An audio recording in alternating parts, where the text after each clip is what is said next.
जय हिंद दोस्तों, स्वागत है आप सभी का एक नए वीडियो लेक्चर में। इसमें आज हम देखेंगे द्विपद प्रमेय की सहायता से हायर पावर वाले कैसे सॉल्व करते हैं सवालों को जिसका एक्सपेंशन करना होता है हमें। ठीक है, तो द्विपद प्रमेय की सहायता से हम इसे सॉल्व करते हैं। इसका एक वीडियो पहले भी बनाया जा चुका है, इसमें हमने बनाया है, उसमें बताया है द्विपद प्रमेय क्या होती है और उसका यूज़ कैसे किया जाता है। तो आज हम उसका दूसरा एग्जाम्पल करेंगे। देखिए इसमें क्या होता है, इसको लिखते हैं 7C0 लिखेंगे और यहाँ पर जो पहला पद है उसकी घात 7 लिखेंगे। तो यहाँ पर 3x की घात 7। दूसरा इसके यूज कर लेते हैं, चलिए ठीक है, ये हो जाएगा। ठीक, अब क्या लिखेंगे, देखिए 7C1 और इसमें एक घात कम करेंगे। ठीक है, तो यहाँ पर लिखेंगे 3x, है ना। चलिए लिख रहे हैं 7 से एक घात कम करें और यहाँ पर लिखेंगे 2y। इसमें क्या होता है, देखिए जो पहले पद की घात घटती है दूसरे की बढ़ती जाती है। ठीक, देखिए यहाँ पर पहले में 7 है, यहाँ पर 6 होगी, तीसरे में 5 होगी, इसी तरह से घटती जाती है। तो यहाँ पर लिखेंगे 7C2। अब यहाँ पर 2 घात कम हो जाएगी। ठीक है, तो डायरेक्ट लिखेंगे तो हो जाएगा 3x और 7 में से 2 गई तो 5। अब देखिए यहाँ पर ये 5 हो गई, तो दूसरे पद में क्या होगी, दूसरे पद की घात 2 होगी। ठीक है, इस तरह से देखिए किसी भी जो पद लिखते हैं उसमें क्या होता है, पहले और दूसरे पद की घात का योग यही होता है, यह नहीं होता है। ठीक है, हाँ ठीक है। तो अब चाहे जहाँ तक लिखते जाइए, इसमें क्या होगा कि मतलब पहले और दूसरे पद की जो घात का योग होगा, जो घात दी रही होती उसके बराबर होता है बस। ठीक, तो यहाँ से हो जाएगा प्लस 7C3 या 7C3 और 3x की पावर 7 में से 3 गई तो 4 और यहाँ लिखेंगे 2y की पावर 3, क्योंकि यहाँ पर 2 था, अब यहाँ पर 3 हो जाए। देखिए अब यहाँ से इसकी घात 1 कम हो गई, 4 हो गई, और इसकी एक घात 2 से 3 हो गई, तो बढ़ रहा है 7C4, 7 में से 4, है ना। तो 7 में से 4 घटाएंगे तो कितना बचेगा, 3 बचेगा। तो यहाँ पर 3x की पावर 3 इस तरह से, और इसकी एक घात बढ़ा देंगे तो 2y की पावर 4 हो जाएगी इस तरह से। ठीक, 7C5, तो यहाँ से हो जाएगा 3x की पावर 2 और यहाँ से इसकी घात 5 हो जाएगी।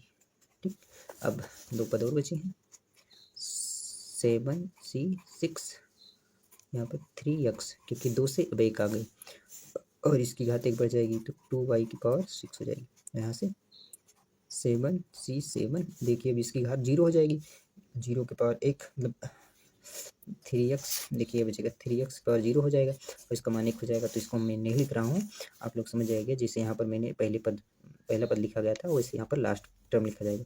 तो 7C7 हो गया और यहाँ पर मिलेगा 2y की पावर 7। इस तरह से कहते हैं सॉल्व।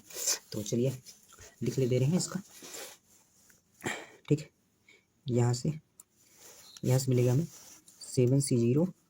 ठीक, देखिए 3 की घात 7 मिलेगा और 3 की घात 7 मिलेगा और x की घात 7 मिलेगा। इस तरह से x की घात को हमने बाहर निकाल लिया और ये जो बचा x की घात के साथ इसे कोफिशिएंट बोलते हैं। ठीक है, x की घात का कोफिशिएंट या बायनोमियल जो टर्म है उसका कोफिशिएंट है। और यह क्या है, 7C1 है और 3 की घात 6 बचा और x की घात 6 और यहाँ पर कितना है, ये 1 सेकंड, चलिए ठीक है, इसमें कोई y हो जाएगा, अंत में 2 है, इसको बाद में पहले लिखना था, ये था हमें इसके साथ, लेकिन चलिए ठीक है, अब दोबारा से याद रहेगा। 7C2 और यहाँ हो जाएगा 3 की घात 5, 2 की घात 2, 2 की घात 2। देखिए अब x वाला लिख लीजिए, x की पावर 5 और y की पावर 2, इस तरह से।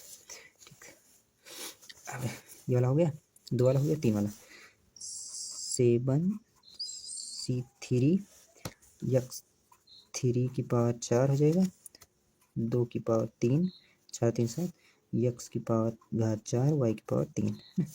देखिए अब जिस पद में जाएंगे तो उसमें x प्लस y की घात का योग 7 होना चाहिए, ऐसा समझ लीजिए, है ना। 4 वाला कर लेंगे तो 7C4 हो जाएगा, ये 7C4 और हो जाएगा 3 की घात 3, 2 की घात 4, x की घात 3, y की घात 4, इस तरह से प्लस 4 वाला होगा, 5 वाला 7C5, 3 की घात 2, 2 की घात 5 एक्स स्क्वायर वाई की पावर 5 है ना, इस तरह से।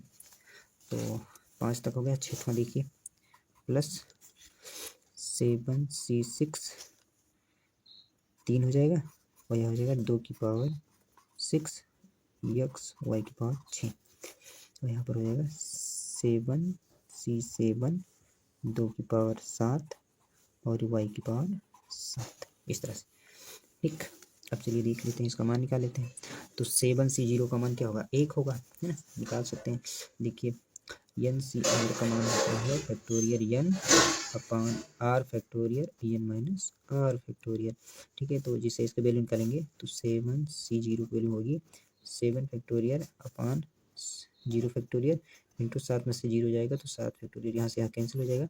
और 0 फैक्टोरियल की वैल्यू कितनी होती है, 1, तो 1/8।